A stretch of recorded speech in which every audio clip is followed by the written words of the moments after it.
Olá pessoal, bem-vindos ao canal LR Trâmites Migratórios.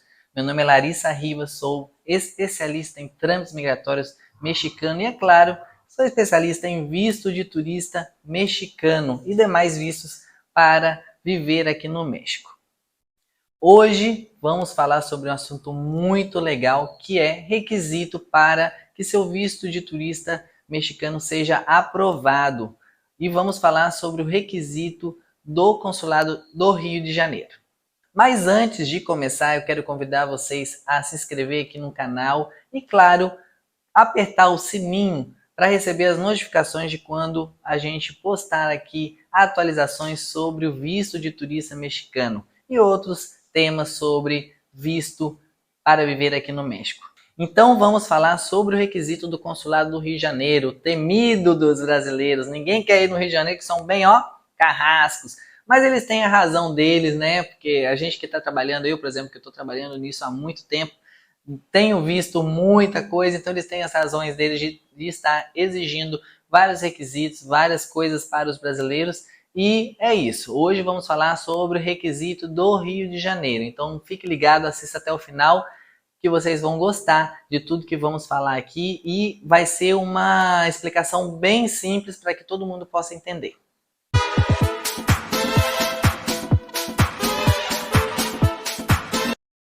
Falando de requisito do Consulado do Rio de Janeiro, o primeiro é o requisito para quem tem carteira de trabalho assinado, quem é CLT, ok? Se você tem uma carteira de trabalho assinada mais de um ano nessa empresa e recebe um salário líquido de R$ 5.600 por mês, você entra nesse requisito.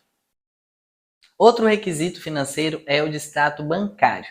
Rio de Janeiro somente aceita extrato bancário de pessoa física. Então, se você é PJ ou tem MEI e seu extrato, a sua conta, né, é de pessoa jurídica, lá não vai valer. Então, tem que ser o seu extrato de pessoa física. O valor é de R$ 16.800 no valor de saldo. Ou seja, o que é valor de saldo? Eu tenho recebido muita pergunta com relação a isso. Larissa, eu tenho movimentação.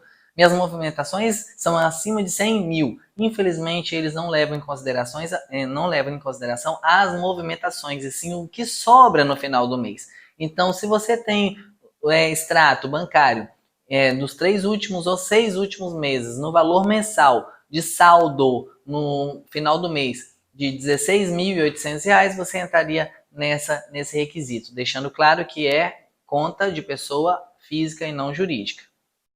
No caso de estudante, se ele é bolsista ou recebe uma pensão, o valor, né, que tem que ser comprovado já é de R$ 3.400 mensal, o valor líquido, sempre é o valor líquido, tá, gente? Então, se você é estudante, é estagiário, recebe uma bolsa de estudo no valor de R$ 3.400 por mês, ou você recebe uma pensão de valor de R$ 3.400 por mês, você entraria nesse critério de estudante desde que você tenha até 25 anos. Mas caso você seja estudante com essa idade de até 25 anos, mas é dependente 100% dos seus pais, você então vai levar o requisito do pai. Qual é o requisito? Os requisitos anteriores, ou de extrato, ou requisito de carteira de trabalho, se seu pai ainda trabalha. Ok? Como que você vai comprovar o vínculo? Através da sua certidão de nascimento. Em caso de aposentado, basta levar os 3 últimos ou 6 últimos estados da aposentadoria, não importa se é INSS ou instituição, que seja aposentado ele. Outro requisito é o de arraigo. Arraigo quer dizer aquele pezinho que você tem lá no Brasil, né? Você tem como comprovar que você tem um pezinho lá, como é através do arraigo, ou seja, escritura pública de imóvel. Se você tem alguma escritura pública que esteja no seu nome mínimo 2 anos, você aplicaria esse requisito, com uma ressalva de que você também tem que ter um trabalho, ou seja, você tem que ter uma carteira de trabalho assinada mínimo 2 anos também, ou uma empresa aberta no seu nome, mínimo 2 anos também. Então, se você tem uma escritura pública definitiva no seu nome, com um tempo mínimo de 2 anos e um trabalho em igual prazo, você entraria nesse requisito de arraigo. Outro requisito também muito conhecido entre os viajantes é o de viajante frequente, que quer dizer que você tem que ter mínimo 3 carimbos nos últimos 365 dias, ok? No seu passaporte vigente, a países não limítrofes ao Brasil.